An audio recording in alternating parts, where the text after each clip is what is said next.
모든 헌신을 기억하소서. 피아노로 영광 올려드립니다.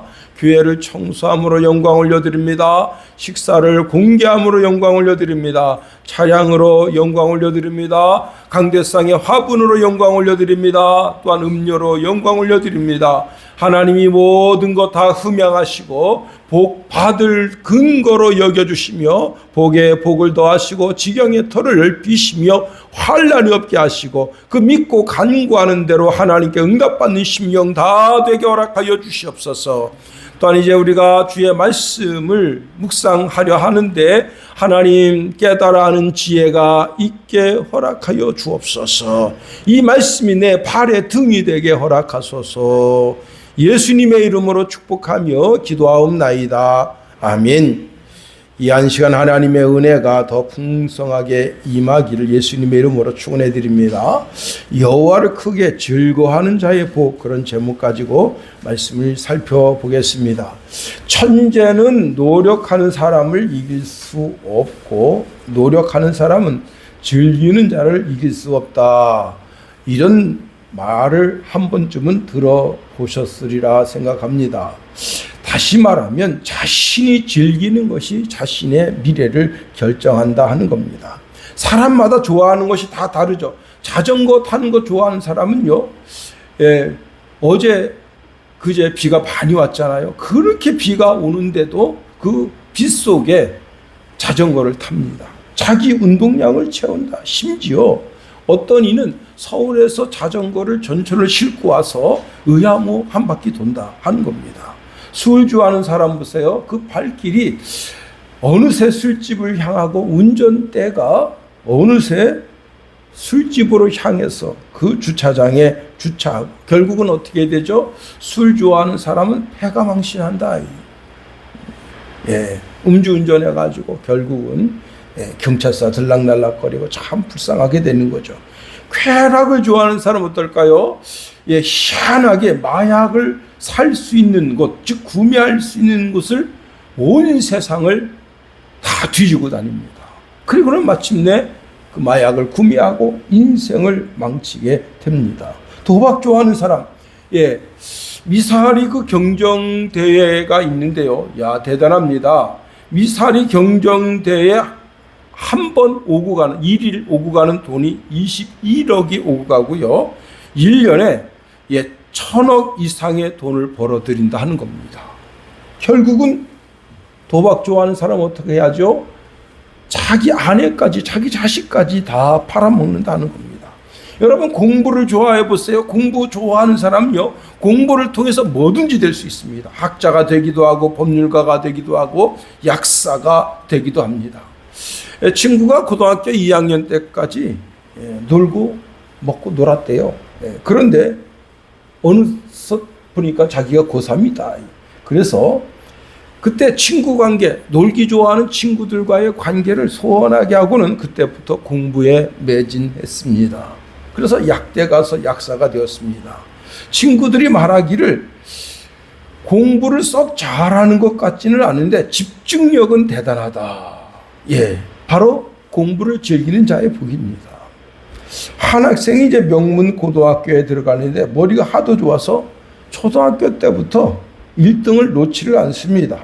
모든 선생님들이 은근히 그 아이한테 법대 가서 서울법대 가기를 원하는데, 자, 가정의 부모님도 형제들도 친척들도 다 법대 가서 법조인이 되라 그렇게 말하는데 2학년 2학기 때 담임 선생님이 미스 코리아 뺨치는 선생님이 오셨는데 수학 선생님이에요. 그래서 이 아이가 선생님한테 반해서 선생님에게 묻습니다. 선생님은 어떻게 해서 선생님이 되셨습니까? 그러니까 얘야, 사범대 가면 된다. 그래서 자기 꿈을 사범대로 정했다는 겁니다.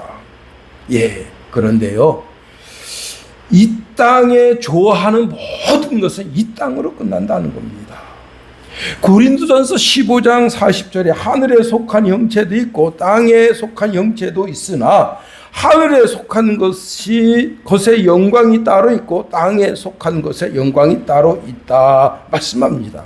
우리가 땅에서 좋은 것을 추구해서 땅의 영광을 얻을 수가 있습니다. 그러나 내 생명이 끝나면 땅의 모든 것이 다 끝난다. 우리는 하늘의 것을 추구하는 자들이 되어야 한다는 겁니다. 우리가 세상의 공부를 많이 한들 하늘의 복을 받을 수가 없다는 겁니다. 우리는 하늘의 복, 땅의 복, 영의 복, 삼중 복을 받아 누리는 주의 백성들이라는 겁니다. 요한 3서 1장 2절에 보니까 사랑하는 자여 내 영혼이 잘됨 같이 내 범사가 잘되고 강건하기를 내가 간구한다 말씀했습니다. 영혼이 잘되고 그 다음에 범사가 형통하고 육신까지도 잘 되는 사람은, 그런 사람은 하늘의 사람이다. 우리는 하늘의 복, 땅의 복, 영혼의 복까지 3종 세트로 복을 받아 누리는 사람이다 하는 겁니다. 그러면 이런 하늘의 신령한 복, 그 다음에 땅에 형통하는 복, 육신이 강건한 복을 누구에게 주시는가 하는 겁니다. 오늘 본문에 보니까 이 삼중 축복은 바로 찬송하는 자에게 주신다 하는 겁니다. 시편 112편 1절에 보니까 할렐루야 말씀하고 있습니다. 할렐루야 여호와를 경외하며 그의 계명을 크게 즐거워하는 자는 복이 있도다. 영혼이 잘 되고 마음의 경영이 이루어지고 육신까지도 잘 되는 복을 받는 자는 어떤 자냐? 찬송하는 자다. 찬송하는 자. 여러분 할렐루야가 무엇입니까? 여호와를 찬양하라 라는 말씀입니다. 찬송은 인간이 만들 수 있는 음악의 장르의 최고, 문학의 장르의 최고를 종망라한 것이 바로 찬송이다 하는 겁니다. 찬송을 좋아하는 이는 하나님께로부터 복을 받을 수밖에 없다. 우리가 시간 찬송을 올려드리죠. 할렐루야 할렐루야 할렐루야 할렐루야 할렐루야. 여러분 찬송하는 것, 자, 하나님은 우리가 이렇게 찬송하는 것을 기뻐하신다 하는 겁니다. 하나님이 제일 기뻐하신 일이 무엇이냐? 입술을 벌려 찬송하는 것. 시편 22편 3절에 보니까 이스라엘의 찬송 중에 계시는 주여 주는 거룩하시니다 말씀하십니다. 하나님은 내가 찬송할 때 찬송 중에 임재하신다. 여러분 우리가 불평, 불만, 악평하면 마귀가 임하는 겁니다. 왜? 불평, 불만, 여러분 악평은 마귀의 찬송이기 때문에 그렇습니다. 우리는 매일 의무적으로 찬송해야 된다. 찬송 부르는 것을 사랑해야 된다. 찬송 듣는 것을 좋아해야 된다. CCM, 여러분 저는 이제 차를 타고 다니면서 말씀을 듣기도 하지만 또 가끔 CCM을 듣거든요. 그리고 그곳에서 좋은 그 CCM 복음성가를 배워서 성도들에게 보급하기도 하는 겁니다. 그렇습니다. 여러분 우리가 CCM 콘서트장에 갈 수는 없지만 유튜브로 같이 동참할 수 있습니다. 틀어놓고 같이 부르고 그러면 거기 하나님이 임재하신다. 창세기 6장 26절에 보면 셋도 아들을 낳고 그의 이름을 에노스라 하였으며 그때에 사람들이 비로소 여호와의 이름을 불렀더라 했습니다. 여호와의 이름을 불렀다. 이 이름을 부르다라고 하는 것은 기본적으로 제단을 쌓고 그 제단에서 여호와의 이름을 부르는 것인데, 여러분 여호와의 이름을 부르는 게 뭐겠어요? 바로 예배죠. 예배는 여러 집중 노래하기도 하고 찬송하기도 하고 찬양하기도 하고, 자 그런데 예배에는 기도가 있고 감사가 있고 찬양이 있고, 그때 여호와의 이름을 불렀다는 거예요.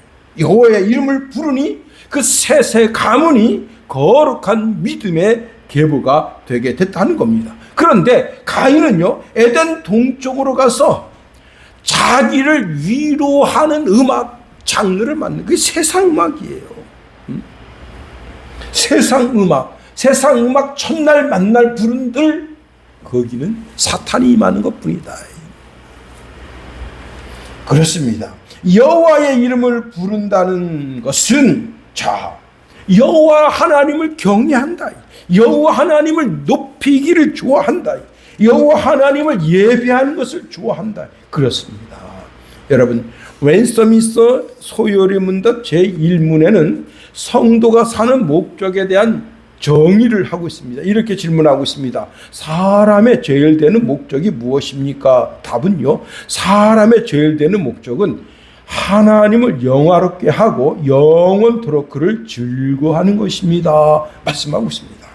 성도는 자신의 영광을 위해서 살면 안 된다.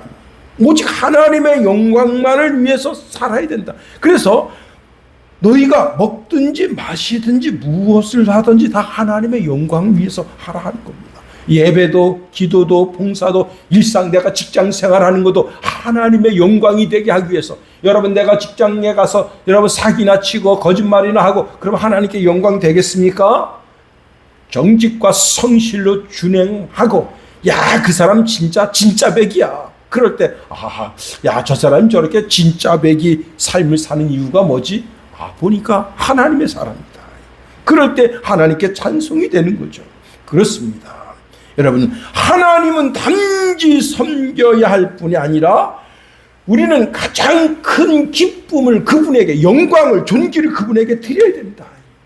나는 하나님밖에 없어요. 나는 하나님뿐입니다. 여러분, 그때 하나님이 얼마나 기뻐하시겠어요.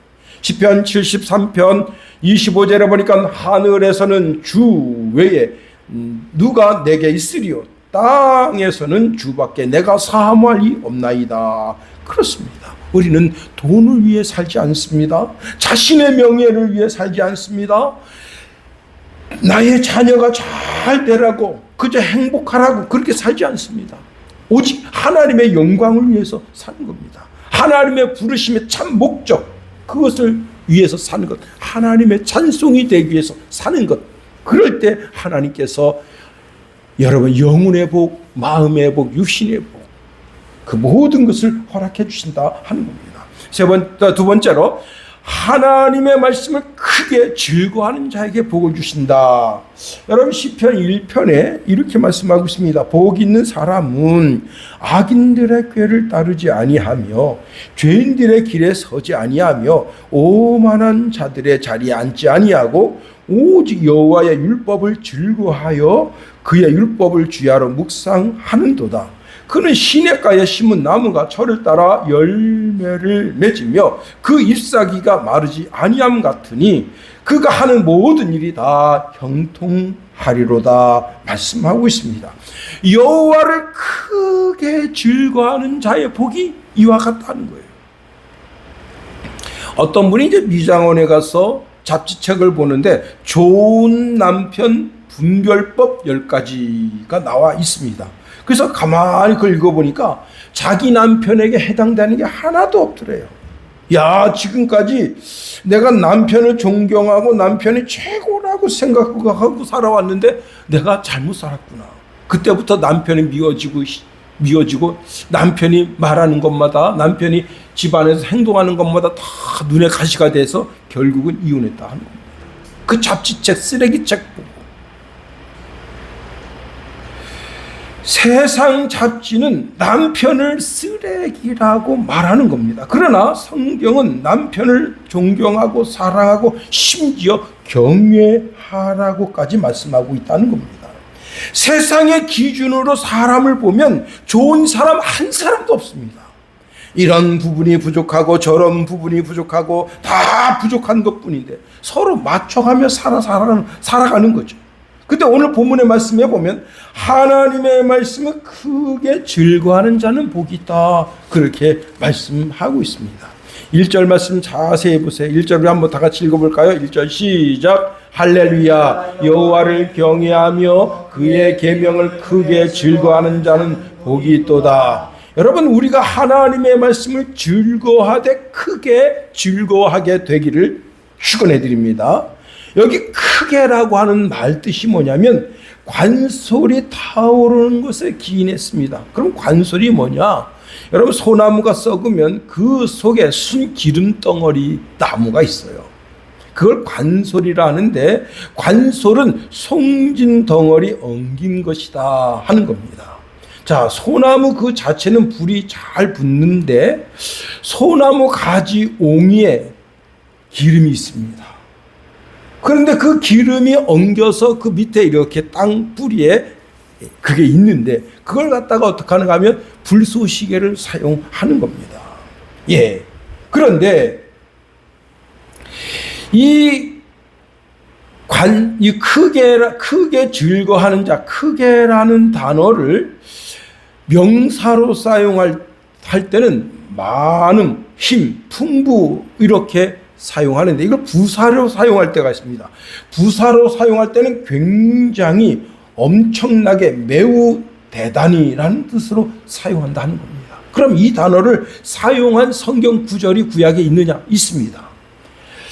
신명기 6장 5절에 보니까 너는 마음을 다하고 성품을 다하고 힘을 다하여 내 하나님 여호와를 사랑하라.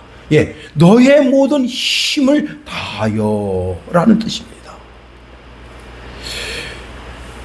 구약에 그러면 이 크게라고 하는 단어, 이 단어에 부합된 왕이 있는가? 있습니다. 그 단어를 사용한 왕이 있습니다. 누구냐? 요시야 왕입니다. 요시야 왕은 누구냐? 요시야 왕은 남유다의 마지막 선한 왕으로 8살 때 왕위에 올랐습니다. 그리고 31년 동안 통치를 했는데 어린 시절부터 하나님을 찾았습니다. 성전 수리 중에 발견된 율법책을 읽고 깊게 회개했습니다. 그리고는요, 유다 전역의 우상과 산당을 제거하고 백성들이 하나님께 돌아오도록 대대적인 종교 계획을 실시했습니다. 그리고 오랫동안 제대로 지키지 않았던 유월절을 회복시켜서 신앙 부흥을 이끌었습니다. 그가 여호와 하나님의 말씀을 크게 즐거워한 것에 대한 성경 구절이 있는데 열왕기하 23장 25절에 요시야와 같이 마음을 다하여 뜻을 다하며 힘을 다하여 모세의 모든 율법을 따라 여호와께로 돌이킨 왕은 요시야 전에도 없었고 후에도 그와 같은 자가 없었다고 했어요. 어떻게 했다고요? 마음을 다하고 뜻을 다하고 힘을 다해서 여호와 하나님을 사랑했다. 그 말씀을 사랑하고 자기뿐만 아니라 유다 땅 모든 백성들이 하나님을 섬기도록, 하나님을 뜨겁게 섬기도록 신앙의 부흥을 이끌었다는 겁니다. 그렇습니다. 그러니 하나님이 기뻐하신 거죠. 여러분, 매년 전 세계적으로 출판되는 책이 약 250만 권 정도 된다 하네요. 하루에 약 7,000권 정도 책이 출판된다 합니다. 그런데 그 모든 책, 1년에 250만 권, 하루에 7,000권 이상 출판되는 그 모든 책은 생명의 책이라 하지 않는다는 겁니다. 오직 성경책만 생명의 책이란다. 요한복음 5장 39절에 너희가 성경에서 영생을 얻는 줄 생각하고 성경을 연구하거니와 이 성경이 곧 내게 대하여 증언하는 것이니라. 영생의 책은 생명책이다. 생명책, 성경책뿐이다. 사도행전 5장 20절에 보니까 예수님을 생명의 말씀이라 했다. 여러분, 생명을 살려주는 말씀. 살리는 것은 영이니 육은 무익하니라. 내가 너희에게 이르는 말이 영이요 생명이라 말씀했습니다. 요한복음 6장 68절에 베드로가 이렇게 고백합니다. 주여, 영생의 말씀이 주께 있사오니 우리가 누게로 가오리까? 우리가 주는 하나님의 거룩하신 자인 줄 믿고 알았사옵나이다 했습니다. 여러분, 전 세계 책이 몇 천만 권이 있더라도 그 책을 읽어서 전문적인 지식은 얻을 수 있지만 영생에 이르는 책은 오직 성경책 한 권뿐이다. 워터 스콧 경이 노안으로 이제 임종을 앞두고 있습니다. 그 사위가 이제 머리맡에 있는데 책 좀 읽어주게 하니까 사위가 물었습니다. 어떤 책을 말씀하십니까? 서재의 책이 너무 많은데요. 그럴 때 스콧 경이 이렇게 말했습니다. 세상에 단 한 권의 책밖에 없는 것처럼 말하게 성경을 읽어주게. 자기 서재에 수백 권, 수천 권의 책이 있어도 그 책은 다 생명의 책이 아니라는 거예요. 생명의 책은 성경뿐이다. 제가 이제 논문 쓴다고 국회 도서관 갔습니다. 소장된 책이 얼마인 줄 알아요? 700만 권입니다. 700. 우리나라 국회 도서관 700만 권. 거기에 제 책도 한 권 있어요. 근데 제 논문. 그런데 PDF로 된 책은 더 많다. 여러분, 논문들 별의별 책이 다 있습니다. 그러나 이러한 책이 우리의 영을 살려주는 책이 아니다. 오직 성경만. 자, 그렇습니다. 여러분, 우리는 이 성경을 사랑해야 되는 거예요. 성경책에 날마다 눈을 마주쳐야 되는 거예요. 성경책에 입 맞춰야 되는 거예요. 그 말씀이 생명의 말씀인 줄 알고 받아들여야 되는 겁니다. 여러분, 저희 집에 이제 그 화장실에 가면 이 칫솔이 쫙 꽂혀 있는데 콜게이트사에서 만든 칫솔도 있어요. 너무 이제 딱딱하다고 다들 안 쓰고 저만 쓰고 있는데, 이 콜게이트, 윌리엄 콜게이트는요, 사실은 영국에서 너무 가난해서 영국에서 어찌 할 수가 없어서 미국으로 왔습니다. 18세기 말 영국에서 이제 미국으로 이민을 왔는데, 그런데 이 콜게이트가 아주 우연히 어떤 분으로부터 전도를 받았습니다. 그래서 그가 성경을 읽으면서 신앙생활을 배우게 됐고, 특히 하나님께 드리는 헌신과 삶에 대한 깊은 감동을 받으면서 나도 11조를 반드시 하나님께 드리겠다, 감사의 예물을 드리겠다, 그런 신앙의 기초로 그가 삶을 살기 시작했습니다. 그래서 그가 이렇게 마음에 작정했습니다. 내가 사는 삶은 돈을 벌려고 사는 삶이 아니다. 하나님께 드리는 삶을 살기 위해서 나는 산다. 그래서요, 초기 사업부터 일정 비율로 하나님께 헌금을 드리고 정직과 성실로 삶을 살고 경영하고 고객을 관리하고 그렇게 했을 때, 그가 이제 비누, 양주 사업이 점점 커지고, 그리고는 오늘날의 브랜드인 콜게이트가 탄생하게 된 겁니다. 그가 이렇게 고백했습니다. 내가 사업에 성공한 것은 내 사업의 중심이 돈이 아니었다. 하나님의 말씀이었다.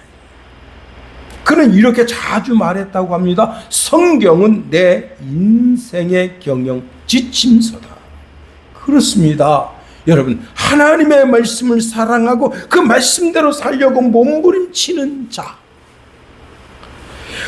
우리가 하나님의 말씀을 크게 즐거워하고 사랑하면 하나님도 나를 크게 즐거워하고 사랑해 주신다. 잠언서 8장 17절 18절에 보니까 나를 사랑하는 자들이 나의 사랑을 입으며 나를 간절히 찾는 자가 나를 만날 것이니라. 부귀도 내게 있고 장구한 재물과 공의도 그러하니라 말씀합니다. 여기에 하나님의 축복이 있다는 겁니다. 하나님의 사랑을 입을 때, 하나님을 만날 때 하나님이 그냥 오시는 것이 아니라 그 하나님께서 부귀와 장구한 재물과 공의를 들고 내게 오신다는 겁니다. 여러분, 우리가 찬송할 때 하나님이 내 찬송을 받으시기 위하여 임하시고, 내가 하나님의 말씀을 기뻐하여 그 말씀을 묵상할 때 말씀이 영이기 때문에 영 가운데 임재하셨어. 내게 오실 때 어떻게 하신다고요? 부와 장구한 재물과 공의를 들고 내게로 오신다 하는 겁니다. 여러분, 왜 하나님이 사울 왕을 버리셨습니까? 사울 왕이 하나님의 말씀을 버렸으므로 하나님도 사울 왕을 버린 겁니다. 이렇게 말씀하고 있습니다. 왕이 여호와의 말씀을 버렸으므로 여호와께서도 왕을 버려 왕이 되지 못하게 하셨나이다 했습니다. 사무엘상 2장 30절에 보니까 나를 존중히 여기는 자를 내가 존중히 여기고 나를 멸시하는 자를 내가 경멸하리라. 그 말씀이 무엇인가 하면 하나님의 말씀을 귀하게 여기는 자, 생명의 말씀으로 여기고 그 말씀을 크게 즐거워하는 자를 하나님도 크게 즐거워하신다. 그런데 하나님의 말씀을 경멸하는 자를 내가 멸한다 말씀하시는 겁니다. 그렇습니다. 잠언서 4장 8절 9절에 보니까 그를 높이라 그리하면 그가 너를 높이 들리라. 만일 그를 품으면 그가 너를 영화롭게 하리라. 그가 아름다운 관을 내 머리에 두겠고 영화로운 관을 내게 두리라. 여러분, 하나님을 높이는 것이 무엇이겠습니까? 예배고 찬송이고 기도고 말씀의 삶이죠. 그렇습니다. 더 나아가 여러분, 하나님을 찬송하고 하나님의 말씀을 최고로 즐겁게 여기는 자에게 하나님께서 강성하게 하신다. 우리 2절 말씀 한번 다 같이 한번 읽어봅니다. 2절 시작. 그의 후손이 땅에서 강성함이며 정직한 자들의 후손에게 복이 있으리로다.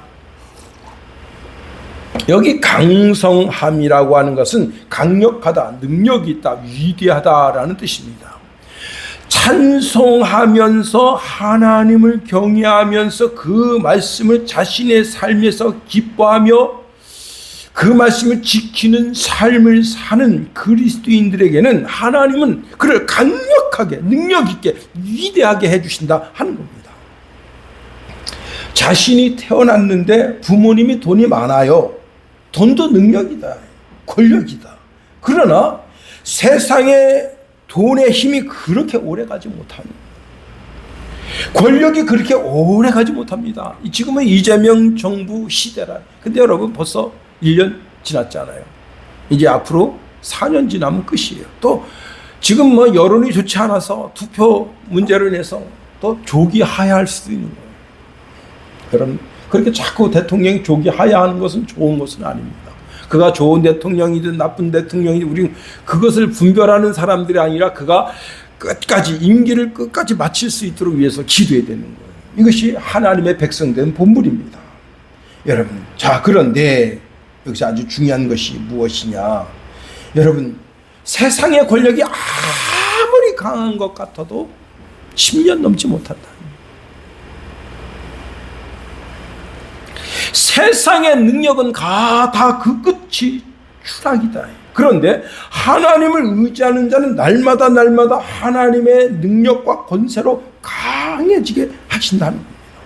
내 삶에 찬송하는 삶, 말씀을 크게 즐거워하는 삶을 사는 자는 하나님이 내게 다가오셔서 나의 힘이 되어주신다. 그래서 다윗이 이렇게 고백합니다. 시편 18편 1절에 보니까 나의 힘이신 여호와여 내가 주를 사랑하나이다. 여호와는 나의 반석이시오 나의 요새이시오 나를 건지시는 이시오 나의 하나님이시오 내가 그 안에 피할 나의 바위시오 나의 방패시오 나의 구원의 뿌리시오 나의 산성이시로다 말씀하고 있습니다. 자, 다윗이 이렇게 찬송하는 이유가 있습니다. 그것이 무엇인가 하면 사울 왕이 다윗을 죽이려고 수많은 계략을 했어요.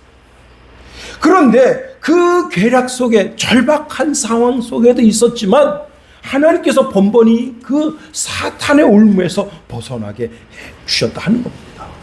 그렇습니다. 하나님을 사랑하고 그 말씀 가운데 살려고 하는 자를 하나님께서 크고 강성하게 해주셔서 마침내 그로 하여금 왕이 되게 하시고, 여러분, 다윗이 어떤 왕이냐? 왕 중에 왕이고 주 중에 주가 된 겁니다. 그렇게 해주신다. 자, 이스라엘 백성들이 여러분 출애굽하면서 홍해를 건넙니다. 그리고 자신들을 추격해 오던 애국 군대가 있는데 그들을 다 그냥 홍해에다가 수장시켜 버리십니다. 여기 하나님께서 이스라엘의 능력이 되어주십니다. 그때 이스라엘 백성들이 춤을 추며 노래하며 자신들을 애굽에서 구원하신 여호와 하나님을 찬송합니다. 그때 이 고백이 나오는데 출애굽기 15장 1절에 보니까 이때에 모세와 이스라엘 자손이 이 노래로 여호와께 노래하며 일렀으되 내가 여호와를 찬송하리니 그는 높고 영화로우심이며 말과 그 탄 자를 바다에 던지셨음이로다. 여호와는 나의 힘이요 노래시며 나의 구원이시로다. 그는 나의 하나님이시니 내가 그를 찬송할 것이요 내 아버지의 하나님이시니 내가 그를 높이리로다. 예, 여호와 하나님이 나의 힘이시고 나의 능력자가 되시고 나뿐만 아니라 나와 내 자자손손이 능력이 되어주시는 분이다. 그렇게 고백하고 있는 겁니다. 그렇습니다. 여러분, 하나님을 사랑하는 자, 그 계명을 지키는 자에게는 하나님 어떻게 하신다고? 천대까지 은혜를 베푸신다. 여러분, 자 보세요. 우리 3절 4절 다 같이 한번 읽어봅니다. 3절 4절 시작. 부와 재물이 그의 집에 있으며 그의 공의와 영구히 서 있으리로다. 정직한 자들에게는 흑암 중에 빛이 일어나나니 그는 자비롭고 긍휼이 많으며 의로운 이로다. 예. 여기서 이제 우리가 살펴볼 단어가 정직한 자들입니다. 정직한 자들의 후손이 복이 있다 하는 겁니다. 예. 그리고 정직한 자들은 흑암 중에도 빛이 일어난다 말씀하고 있습니다. 이 흑암이라고 하는 단어는요, 빛이 완전히 차단된 상태라는 겁니다. 자, 인생 살면서 희망이 1도 없는 상태가 된 겁니다.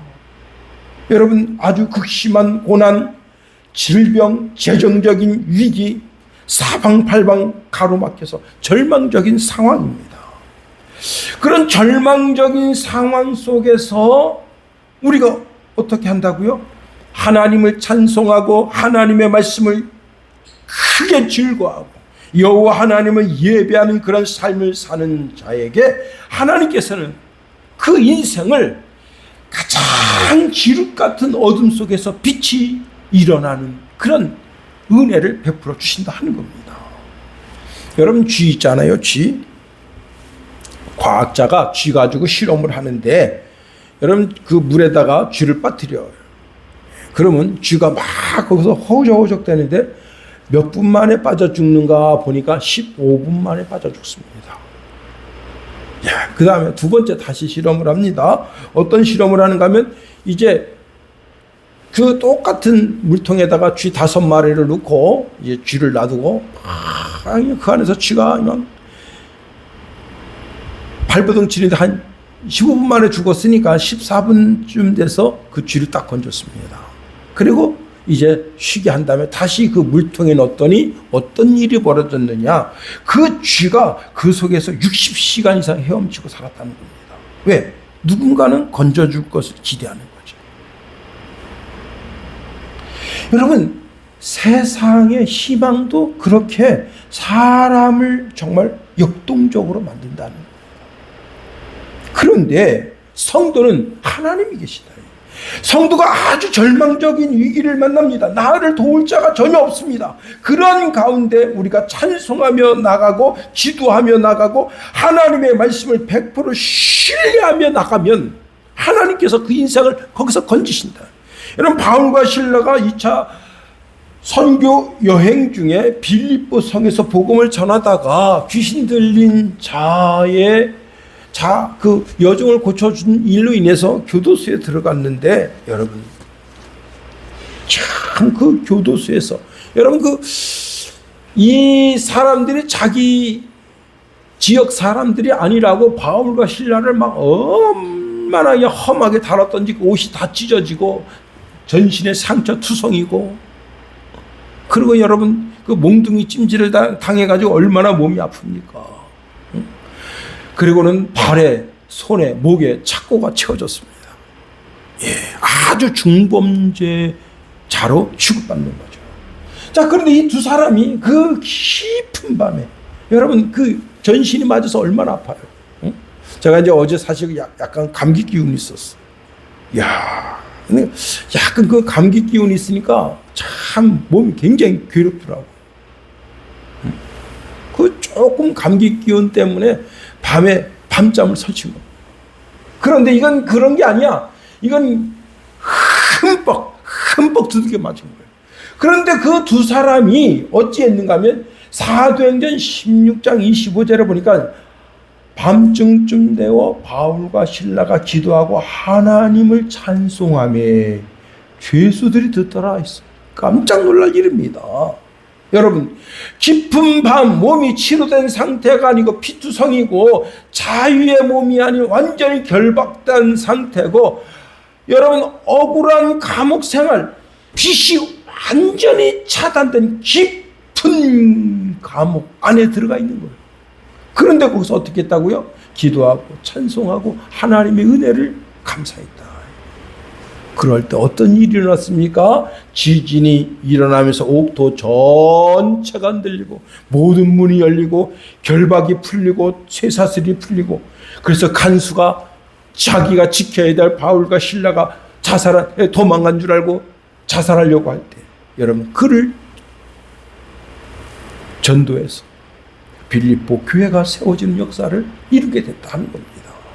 여러분, 내가 어둠 속에 처박힐 때, 가장 깊은 어둠의 한복판에 있을 때 하나님은 생각지도 못한 방법으로 내게 다가오셔서 나를 거기서 구원해 내신다.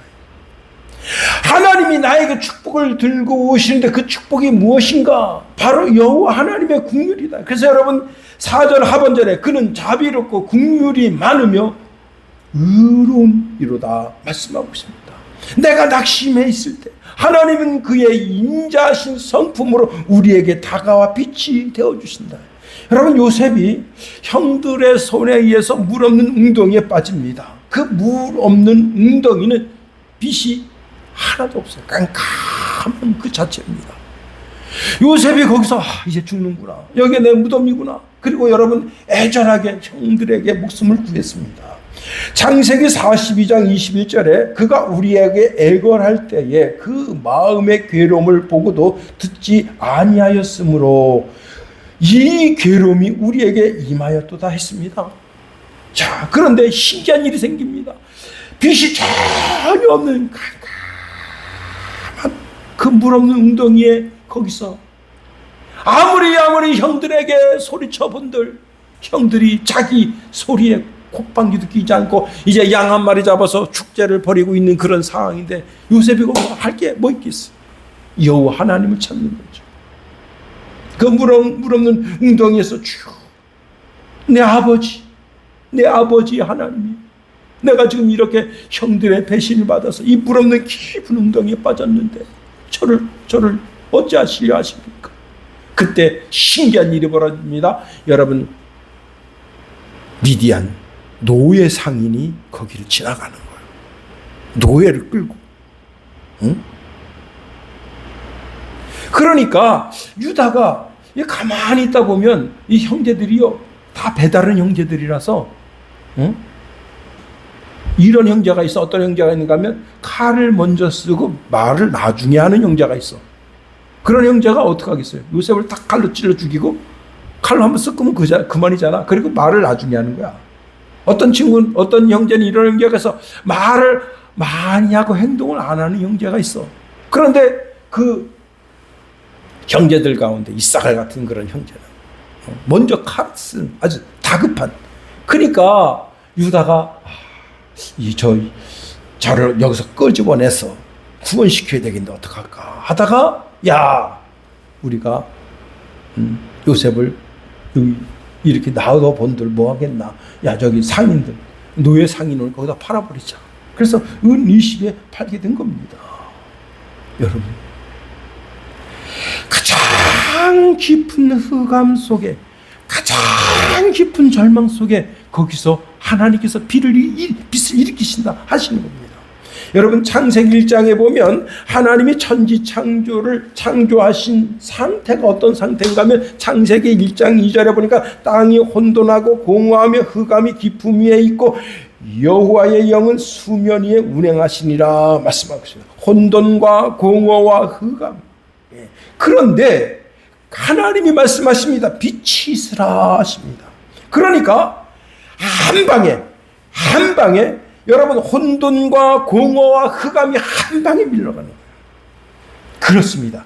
우리의 가장 깊은 절망 속에, 우리가 완벽한 절망 속에 처박혀 있는데 그 절망 속에 한순간에 하나님께서 강력하게 개입하시는데 빛을 싹, 여기 오늘 본문에 보면요 뭐라고 말씀하고 있는가 하면 빛을 비춘다 하지 않았어요. 빛이 일어난다 했어.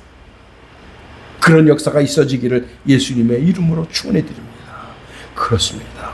가장 깊은 절망 속에 빛이 비추는 것이 아니라 빛이 일어나는 역사.